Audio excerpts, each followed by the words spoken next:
Hello Mouses! It's the news on Tuesday. You're getting two videos today though, because the Monday video only actually went up today due to a few problems we had with uploads.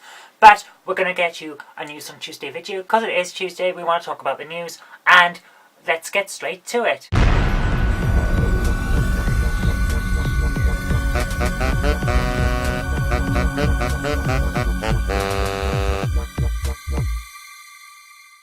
First up, what I want to talk about is this surprise news that after Kate Middleton has been found to be pregnant, all of a sudden we've got agreement to change the rules on succession. I'd like to say it's the power of the internet and lots of people speculating, but what it probably is the plans that were already under discussion actually got a kick up the arse because, lo and behold, there's a child on the way. So it's basically, right, we've got a time limit guys, we've got to get this done, let's just agree it. And everyone went, yeah, alright, let's just agree it. So there we are. Fantastic news. So, that's great. What else has happened in the news? Well, also, we've got this very strange project. I think it's amazing that it's happening, but it is a bit strange, where a lot of people from around the world are doing a massive nerd orgasm and building a copy of the Millennium Falcon. It's being produced in America because it's pretty much a given these days. There's something weird happening. It's very nerdy. It's probably in America. So, there's a project going on and you can contribute if you want to. If you've got some good model making credentials and you're a pretty good engineer as well, you can make things on a large scale. They'll want to know what's going on there. They'll want to get in touch with you because they're building an exact replica of the Millennium Falcon on about 88 acres of land. And it looks amazing. This stuff is picture perfect. It's going to be full scale. You're going to be able to go and see it. They're already talking about having a camp there so people can visit. And also schools can visit and maybe as a project get involved and make something. This is amazing. This is a fantastic idea. I'd love to see it when it's finished myself. I'm not going to go and volunteer to build anything for it because my skills do not go in that direction.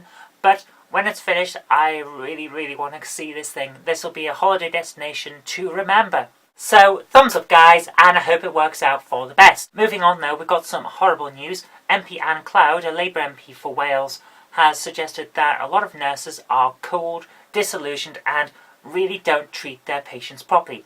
I can say from the bottom of my heart, this is true. The last time I was in hospital was in January. I almost died and I was left overnight in a side room off a ward because they never actually got around to putting me on the ward. I got as far as the ward and then was left overnight in a room that wasn't really all that heated with the thinnest blanket ever to keep me warm, and I couldn't really go anywhere. I was attached to a drip to try and keep me alive and make sure that I got fluids into me because I was throwing everything up. And I was just left there, ignored. The first person to speak to me in over 8 hours while I was there was a woman who came around and asked me what I wanted for breakfast and then didn't bring it round. So, what can I take from this? An agreement that this MP is correct. A lot of nurses, I don't really want to go into why they might be like this, because let's face it, there's no actual excuse. It doesn't matter how overworked you are, you can still remember to check on people, especially over 8 to 10 hours. Surely you would think, oh, I haven't been in that room for a while, I'd better go in that room and have a look and make sure everything's alright. Bearing in mind, remember, this is personal experience, so I'm still rather angry about it, and also bearing in mind that I was there because I almost died and no one checked on me. So, yes, this MP is correct. Nurses are not giving the level of compassion and support that we expect from someone in that position. And a lot of training needs to be done for it. I think a lot of the nurses are just disillusioned. They need retraining. They maybe need a bit of time off. I know they're probably not going to get it, but perhaps stagger it so we can at least try just to get them away from it. Get them focused back on what they're supposed to be doing so that services can improve, because at the moment they are appalling. Finally, the cat signal is lit. A lot of people will have already seen this, whether it's from videos on YouTube or people discussing it on the news or whatever, but the ITU is currently having a talk about regulating the internet. It's basically taking over some or all of the functions that current internet management companies and management organisations are undertaking. It's a proposal by Russia to amend a communications treaty that hasn't been changed since 1988 on the premise that it doesn't deal with the internet. It doesn't need to deal with the internet, but that's beside the point.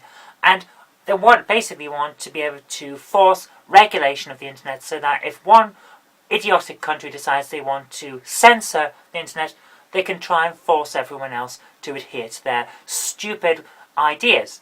You can tell that I'm against this. I'm a member of the Internet Defence League. I have already written to my MP, and I'm going to write to the ITU about this as well, to say, no, keep your hands off things you don't understand.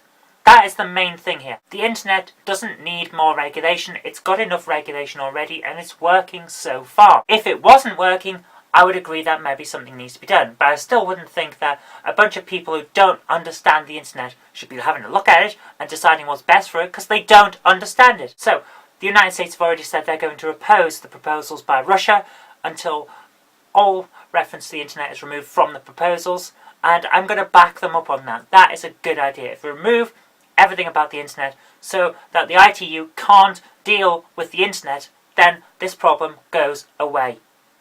You can update your communications policy, that's fine. Keep your hands off the damn internet. That's all we're asking. Don't touch what you don't understand. Okay, that's all we've got time for today. So I hope you enjoyed this. If you did, remember to click the like button, share it with your friends so that they can see what's been going on in the world as well, and subscribe for future videos. But until next time, I've been Kirk-Robinson, you've been watching a video, and I'll see you tomorrow.